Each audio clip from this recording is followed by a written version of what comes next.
Hello दोस्तों, स्वागत है आपका हमारे यूट्यूब चैनल बायो हंटर में। मैं आपका दोस्त चंदन आज आपके लिए लेकर के आया हूं क्लास 12th के बायोलॉजी के कुछ इंपॉर्टेंट टॉपिक। तो अगर आप क्लास 12th के स्टूडेंट हो और 2027 में होने वाले बोर्ड एग्जाम में आप अपियर होने वाले हो, या फिर आप किसी भी स्टेट बोर्ड से हो, एमपी बोर्ड हो, यूपी बोर्ड हो, बिहार बोर्ड के हो, या फिर यहाँ तक कि आप सीबीएसई बोर्ड के भी हो, तो ये जो कुछ टॉपिक है वो आपके लिए इंपॉर्टेंट हो सकता है।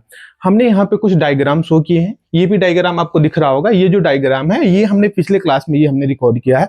तो अगर आप ये वाला डायग्राम अभी तक नहीं देखे हो, इन कंसेप्ट को अभी तक आपने नहीं समझा है, जिसमें हमने मेगा गैमेटोजेनेसिस को और आपका मेगा स्पोरोजेनेसिस और मेगा गैमेटोजेनेसिस दो टॉपिक हमने डिस्कस किए थे। तो मेगा स्पोरोजेनेसिस और मेगा गैमेटोजेनेसिस वाले टॉपिक अगर आप लोग अभी तक नहीं देखे हो तो प्लीज हमारे वीडियो में जाकर के वहां से उसको देख सकते हो। हम इसका डिस्क्रिप्शन में इस वीडियो का लिंक दे देंगे, तो वहां से जाकर के इसको देख सकते हो। और ये जब वीडियो देख लोगे तो आपको ये चीजें समझ में आ जाएगी। ये स्ट्रक्चर की अगर हम बात करते तो ये क्या चीज का स्ट्रक्चर दिया गया, ये दिया गया एम्ब्रियो सैक का, यानी कि भ्रूण कोश का। ये भ्रूण कोश का डायग्राम दिया गया, जिसे हम लोग क्या कहते हैं, फीमेल गैमेटोफाइट कहते हैं। हिंदी में अगर बोले तो हिंदी में इसको हम लोग कहते हैं मादा युग्मकोदभिद। हिंदी में इसे क्या कहते हैं, मादा युग्मकोदभिद। तो इसे हम लोग हिंदी में बोलेंगे मादा युग्मकोदभिद। दभिद ये इसका हिंदी हो गया मादा युग्मकोदभिद, और ये इसका इंग्लिश हो गया फीमेल गैमेटोफाइट, जिसको हम लोग कहते हैं क्या, एम्ब्रियो सैक यानी कि भ्रूण कोश।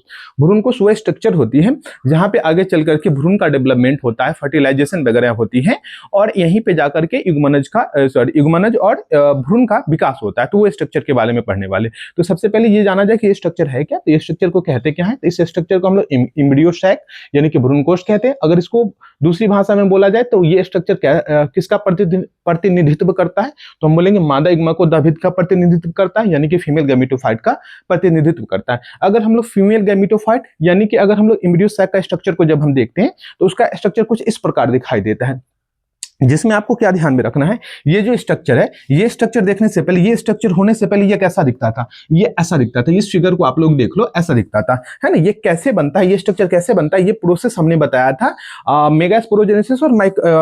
मेगा स्पोरोजेनेसिस और मेगा गैमेटोजेनेसिस प्रोसेस के द्वारा। तो ये चीजें आप जब देख लेते हो तो ये चीजें आपको फिर आसान हो जाती है। अगर नहीं भी देखे हो तो ज्यादा पैनिक होने की जरूरत नहीं है। हम आपको ये पूरा क्लियर आपको हम बताएंगे ये स्ट्रक्चर क्या है, कैसे बना है, ये सब। तो ये स्ट्रक्चर को देख लो, ये स्टेप बाय स्टेप कैसे बने, और इसके बाद स्ट्रक्चर ये ऐसा बन जाता है, जिसको हम लोग क्या कहते हैं, फीमेल गैमेटोफाइट या एम्ब्रियो सैक कहते हैं। एक एम्ब्रियो सैक में जब आते हो तो ये जो नीचे वाला जो छोर होता है, इसको हम लोग क्या कहते हैं, इसको हम लोग कहते हैं माइक्रोपाइलर इंड। इसको हम लोग क्या कहते हैं, माइक्रोपाइलर इंड कहते हैं। ये आपका माइक्रोपाइलर इंड है। माइक्रोपाइलर इंड की तरफ से क्या क्या चीजें दी गई है, तो ये जो दो कोशिका देख रहे हो, ये दो कोशिका को हम लोग कहते हैं सिनर्जिड सेल। ये दोनों कोशिका को हम लोग क्या कहते हैं, ये दोनों कोशिका को हम लोग कहते हैं सिनर्जिड सेल। ये दोनों कोशिका को क्या कहते हैं, सिनर्जिड सेल। Synergid cell. तो कोई आपसे पूछे कि माइक्रोपाइलर इंड की तरफ पाए जाने वाली जो तीन कोशिकीय समूह है, ये तीन कोशिकीय समूह को मिला करके अगर हमें बोलना पड़े तो ये तीन कोशिकीय समूह को मिला करके तब हम बोलेंगे इसको एग एपरेटस। क्या बोलेंगे, एग एपरेटस। Egg apparatus. तो ये हो गया आपका एग एपरेटस। हिंदी में क्या बोलिएगा इसे, अंड समुच्चय। क्या बोलिएगा इसे, अंड समुच्चय बोलिएगा, अंड समुच्चय। ये अंड समुच्चय स्ट्रक्चर हो गया, जिसको क्या बोला जाता है, एग एपरेटस। एग एपरेटस में कितने सेल हो जाते हैं, कितनी कोशिका हो जाती है, तीन कोशिका हो जाती है, तीन सेल हो जाते हैं। तो ये तीन कोशिका है। अब तीन कोशिका के अंदर जब आते हो तो इसमें दो टाइप्स के सेल मिलते हैं। दो कोशिका जिसे सिनर्जिड सेल कहेंगे, तो ये और ये सेल, जिसको क्या बोला जाएगा, सिनर्जिड सेल। ये ऊपर वाला को क्या बोला जाएगा, इसको हिंदी में बोलना है तो सहायक कोशिका बोल सकते हो। इसे हिंदी में हम लोग क्या बोलते हैं, सहायक कोशिका। इसे हिंदी में क्या बोलेंगे हम लोग, सहायक कोशिका। ये सहायक कोशिका हो गया। और ऊपर वाला जो है उसको हम लोग क्या बोलते हैं, ऊपर वाला को हम लोग बोलेंगे अंड कोशिका। ऊपर वाले को क्या बोला जाएगा, अंड कोशिका। तो ये ऊपर वाला जो कोशिका है ये अंड कोशिका है।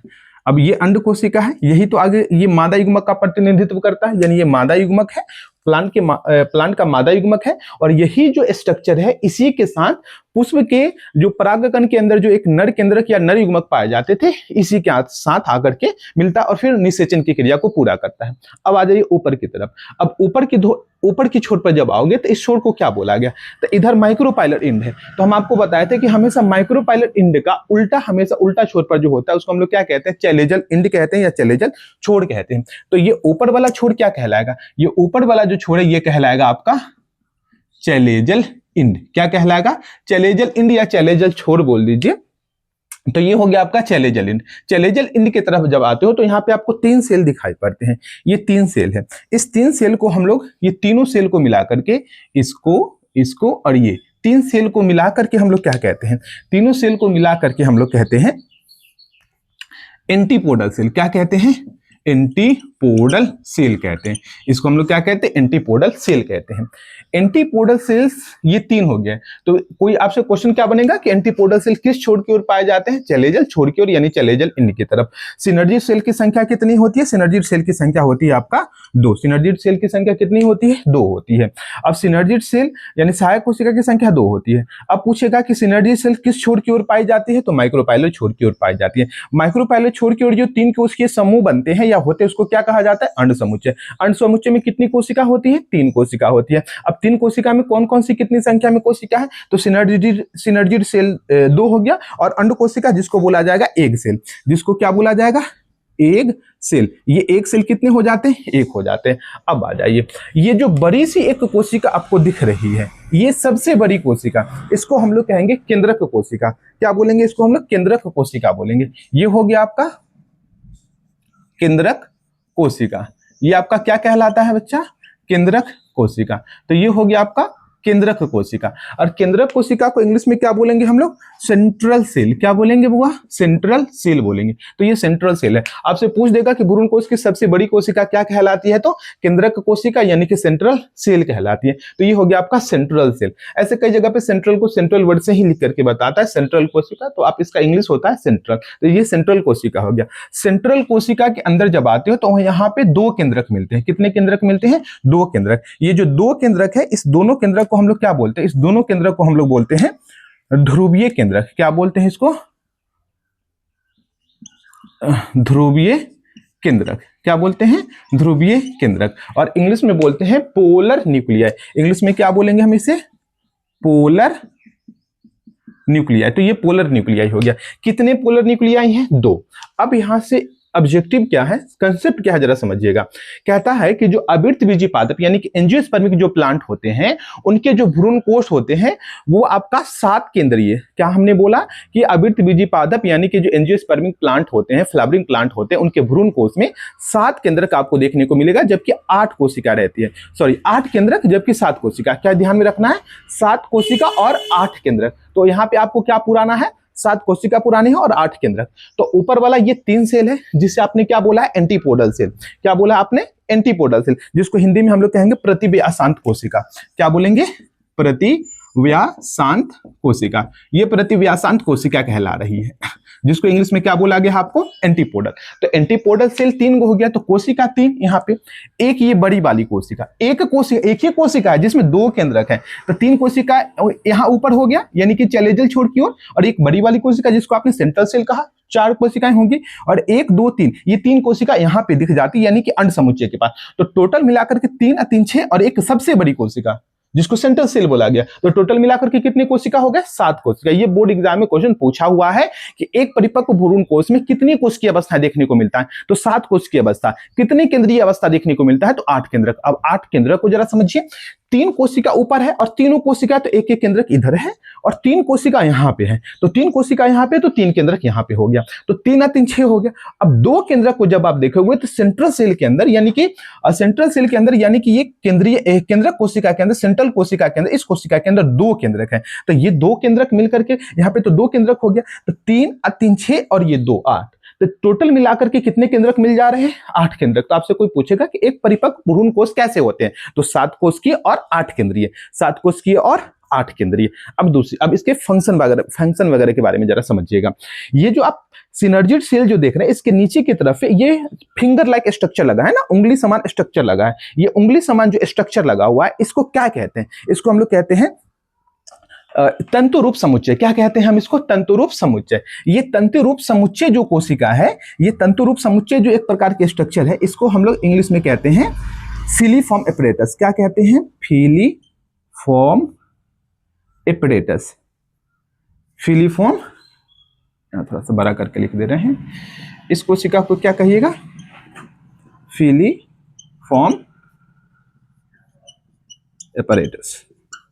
थोड़ा सा स्पेलिंग हो सकता है, एपरेटस। तो ये हो गया फिलीफॉर्म एपरेटस। और फिलीफॉर्म एपरेटस ये छोर क्या कहलाएगा? तो ये कहलाएगा आपका माइक्रोपाइलर इंड, यानी कि बीजांड द्वार छोर। ये सब चीजें हमने आपको इधर इसके वीडियो में हमने क्लियर कर दिया। तो ये हो गया आपका बीजांड द्वार छोर, ये हो गया आपका चैलेजल छोर। तो बीजांड द्वार छोर की तरफ क्या पाए जाते हैं? Filiform apparatus. फिलीफॉर्म एपरेटस किसका हिस्सा माना जाएगा? सिनर्जिड सेल का। यहां से 2026 के बोर्ड एग्जाम में क्वेश्चन आया हुआ है कि पराग नली को भ्रूणकोश या बीजांड के अंदर एंट्री करने के लिए गाइडलाइन कौन प्रदान करता है? तो ये जो आप देख सकते हो, ये जो फिलीफॉर्म एपरेटस जो आपका फिंगर लाइक स्ट्रक्चर होता है, जो कि सिनर्जिड सेल के अंदर दिए गए होते हैं, सिनर्जिड सेल के अंदर पड़ा होता है। तो ये जो स्ट्रक्चर है फिलीफॉर्म एपरेटस, जिसे हम लोग तंतु रूप समुच्चय बोलेंगे, तो ये तंतु रूप जो समुच्चय संरचनाएं होती है, ये संरचनाएं क्या करती है? ये तंतु रूप जो समुच्चय संरचनाएं होती है, ये संरचनाएं पराग नली को, यानी कि आपको पता है परागन होने के बाद जो काई कोशिका से जो पॉलिनेटिव पराग नली बनेगा, उसको भ्रूणकोश के अंदर एंट्री होना है। तो उसको गाइडलाइन कौन करेगा कि तुम्हें किस ओर से एंट्री करना है? इसके अंदर पराग नली इंटर करेगा, तो इसको गाइडलाइन कौन कर रहा है? इसको गाइडलाइन करेगा फिलीफॉर्म एपरेटस। तो ये आपको ध्यान में रखना है। अब यहाँ पे इस सेल के फंक्शन के बारे में जान लीजिए। ये सिनर्जिड जो सेल होता है, उसका मुख्य काम क्या होता है? उसका मुख्य काम होता है कि फिलीफॉर्म एपरेटस की मदद से पराग नली को भ्रूणकोश के अंदर ट्रांसफर कराने में मदद करना, या फिर पराग नली को लेकर के भ्रूणकोश के अंदर आने के लिए जो गाइडलाइन जो दे पाती है, वो सिनर्जिड सेल के फिलीफॉर्म एपरेटस के द्वारा ये संपन्न या पॉसिबल हो पाता है। तो ये इसका एक काम हो गया। दूसरी चीजें याद रखिएगा, जब पराग नली से होकर के जब नर केंद्रक आएगा, तो उसे रिलीज करने में, नर केंद्रक को या नर युग्मक को रिलीज करने में कौन सी कोशिका मदद करती है? तो सिनर्जिड सेल। हमारे बुक में एनसीईआरटी कहती है कि इसका कोई प्रॉपर फंक्शन नहीं है, तो ये आपको ध्यान में रखना है कि थोड़ा बहुत फंक्शन है, दिए गए हैं इसके थोड़े से फंक्शन। अब जैसे कि यहाँ से अन्य कोशिका निकल जाएगी, तो फिर यहाँ से मादा युग्मक जब नर युग्मक जब निकल करके पराग नली से नर केंद्रक निकल करके जब बाहर आ जाएगी, तो ये कोशिका का कोई काम नहीं बचेगा। तो ये अब फंक्शन लेस हो जाएगा, ये खराब हो जाएगा, इसका कोई काम नहीं रह जाएगा। अब ऊपर वाली आ जाइए। ऊपर वाली जो एंटीपोडल सेल है, इसका फंक्शन जान लीजिए। लोग बता रहे हैं हमें, क्या बच्चों को क्या बता रहे हैं? इसका कोई प्रॉपर फंक्शन नहीं है, लेकिन है। प्रॉपर नहीं है, बहुत ज्यादा रोल नहीं है, लेकिन है। जैसे कि ये जब भ्रूणकोश जब बन रहा होगा, तो ये भ्रूणकोश के समय, अभी जैसे ये भ्रूणकोश है, तो इसको चाहिए होगा पोषण। इसको क्या चाहिए होगा? पोषण। तो भ्रूणकोश को जो पोषण जो मिल पाती है, वो किससे मिल पाती है? एंटीपोडल सेल से। हाँ, अब ये भ्रूणकोश परिपक्व हो गया है, तो भ्रूणकोश जब परिपक्व हो जाएगा, तो एंटीपोडल सेल धीरे धीरे क्या हो जाएंगे? डीजेनरेट हो जाएंगे। जब फर्टिलाइजेशन हो जाएगा, इसके अंदर जब निषेचन हो जाएगा, तो एंटीपोडल सेल का कोई प्रॉपर फंक्शन नहीं बच जाता है। बट याद रखिएगा, इसके अंदर ऐसे कुछ न्यूट्रिटिव यानी कि पोषक तत्व मौजूद होते हैं, जो भ्रूणकोश को क्या कर रहा होता है? भ्रूणकोश को खाना दे रहा होता है, या फिर पोषक तत्व प्रदान कर रहे होते हैं।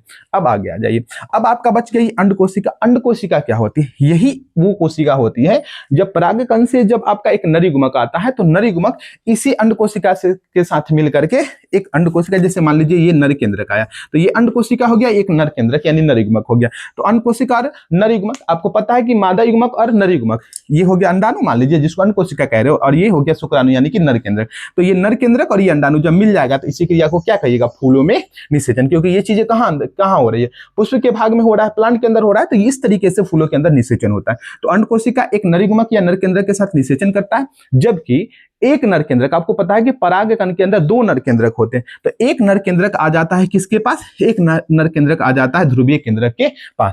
तो दो ध्रुवीय केंद्रक, एक एक दो, और एक जो नर केंद्रक आया था, तो तीन केंद्रक यहाँ पे हो गए। दो केंद्रक कौन सा है? दो केंद्रक जो है आपका इसका है, भ्रूणकोश का अपना स्ट्रक्चर है, जिसको आपने ध्रुवीय केंद्रक बोला, जिसे आपने क्या बोला है? ध्रुवीय केंद्रक। यहाँ पे देख सकते हो, अच्छे से पहले देख लीजिए, ये दोनों केंद्रक को हम लोग क्या कहते हैं? ध्रुवीय केंद्रक बोलते हैं। तो ये ध्रुवीय केंद्रक हो गया। और ये केंद्रक कहां से आया सर? ये केंद्रक हुआ परागकण के अंदर जो नर केंद्रक होते हैं, परागकण के अंदर दो नर केंद्रक होते हैं, यानी दो नर युग्मक होते हैं। तो एक नर युग्मक तो चला गया है कि भाई हमको अंड कोशिका के साथ मिलकर के निषेचन करना है, और एक जो नर केंद्रक यानी नर युग्मक बचा है, वो किसके पास चला गया? ध्रुवीय केंद्रक के पास, यानी कि पोलर न्यूक्लियाई के पास। और आपको पता है कि सारे केंद्रक जो है वो अगुणित है, तो एक अगुणित केंद्रक ये हो गया, एक अगुणित केंद्रक ये हो गया और एक अगुणित केंद्रक ये हो गया। तो जब ये नर केंद्रक के साथ मिल जाता है ना, तो ये मिल करके क्या बनाता है, प्राथमिक भ्रूण पोष केंद्रक। क्या बनाता है, प्राथमिक भ्रूण पोष केंद्रक। तो ये मिलेगा तब क्या बना देगा, प्राथमिक भ्रूण पोष केंद्रक। क्या बना देगा बच्चा, प्राथमिक भ्रूण पोष केंद्रक। प्राथमिक भ्रूण पोष केंद्रक बना देगा, केंद्रक, प्राथमिक भ्रूण केंद्रक, जिसको इंग्लिश में कहेंगे हम लोग प्राइमरी एंडोस्पर्म न्यूक्लियाई, और शॉर्ट में हम लोग बोलेंगे PEN बना देगा। ठीक है, और ये दोनों मिलकर के क्या बना देगा, ये दोनों मिलकर के बना देगा आपका युग्मनज। क्या बना देगा, युग्मनज। कैसे बनाएगा, निषेचन हुआ, ये नर केंद्रक और ये आपका मादा युग्मक, तो ये नर केंद्रक यानी नर युग्मक, ये मादा युग्मक मिलकर के क्या बना देगा, निषेचन होगा, युग्मनज बन जाएगा। तो ये आपने जो देखा है ये क्या है आपका, ये भ्रूण कोश का स्ट्रक्चर था, जिसमें हमने सारे पार्ट्स को हमने डिटेल किए हैं, कौन सा पार्ट क्या होता है, क्या इसका फंक्शन होता है, इसके स्ट्रक्चर कैसे दिखते हैं, किस छोर पे एंटीपोडल होते, किस छोर पे एंटीपोडल सेल होते हैं, किस छोर पे किस छोर पे आपका सिनर्जी सेल होते हैं, किस छोर पे एक सेल होते हैं, है ना। ये चीजें आपको थोड़ा सा ध्यान में रखना है। सेंट्रल कोशिका ये सबसे बड़ी कोशिका होती है। और भी कुछ बातें हैं, जैसे कि अब फूलों के अंदर जो द्वितीय दोहरा निषेचन होता है, डबल फर्टिलाइजेशन होता है, वो सब टॉपिक अभी बचा हुआ है। तो अभी केवल आपको स्ट्रक्चर पे देखना है। हम ये प्राथमिक भ्रूण पोष वगैरह क्या होता है, जब फूलों के अंदर जब हम निषेचन को आपको हम बताएंगे तो वो सब चीजें हम लोग क्लियर कर देंगे। तो अभी केवल स्ट्रक्चर को आप देखिए कि कौन कौन से स्ट्रक्चर भ्रूण कोष के अंदर देखने को मिल जाते हैं। तो आपको हमें ये वीडियो कैसा लगा, क्या सारे कंसेप्ट आपको पहले से आते थे, कुछ डाउट वगैरह थे जो आपके इस वीडियो के द्वारा आपका क्लियर हुआ है, तो आप हमें कमेंट करके इन सभी चीजों की जानकारी अवश्य दीजिएगा। और आप हमें बताइएगा कि आपको हमारा ये वीडियो कैसा लगता है, क्या आप इसे पसंद कर पाते हो, क्या आपको ये वीडियो आपको अच्छा लग रहा है। लोगों को ज्यादा से ज्यादा शेयर कर पाइए, ताकि थोड़ा सा मैं भी मोटिवेट हो सकूं और आपके लिए और ज्यादा जो इंपॉर्टेंट टॉपिक है उसके लिए मैं वीडियो बना सकूं। तो आप हमें कमेंट करके बताते रहिएगा कैसा लगा है। और आप अंत में एक आपसे रिक्वेस्ट है कि आप हमारे चैनल को सब्सक्राइब कीजिए, जो भी वीडियो वगैरह देखते हैं उस पर जो भी कमेंट्स आपके बन पाते हैं वो कमेंट्स कीजिए, ज्यादा से ज्यादा लोगों तक शेयर भी कीजिए। मिलते हैं नेक्स्ट वीडियो में, तब तक के लिए धन्यवाद।